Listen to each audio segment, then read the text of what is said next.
নমস্কার, আমি ডক্টর ভট্টাচার্য। আমার পেস্ট কন্ট্রোল ইউনিট আছে।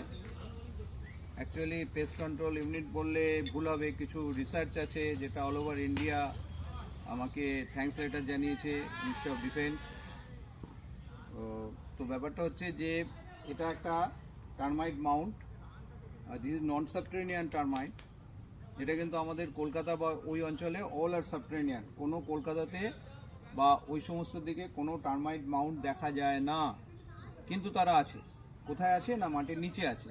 ক্যারেক্টারটা হচ্ছে সাবটেরেনিয়ান, দিস ইজ নন সাবটেরেনিয়ান। আমরা এখানে এসেছি, আসার কারণটা হচ্ছে যে আমরা একটু অপারেট করে দেখব। জানি না টার্মাইট কুইনকে এখানে এর তলায় টার্মাইট কুইন আছে, that is 100% sure, but we are not sure কি আমরা টার্মাইট কুইনকে এক্সপোজ করতে পারবো কি পারবো না। তো কি হবে না হবে সেটা পরে বোঝা যাবে। তো আমরা স্টার্ট করব। এখানে আরেকটা খুব একটু ডেঞ্জার ব্যাপার আছে, এখানে কিন্তু সাপ থাকতে পারে। আমাদের এখানে কয়েকটা গর্তও দেখতে পাচ্ছি, তার জন্য আমরা স্নেক ক্যাচারও নিয়ে এসেছি। যদি দরকার হয় আমরা এই স্নেক ক্যাচার ইউজ করব এবং ধরে নেব, ধরে আমরা অন্য জায়গায় ছেড়ে দেবো সেফলি যদি থাকে। যদি না থাকে তাহলে কোনো অসুবিধা নেই। ওকে, ছেড়ে দিয়েছিস তো?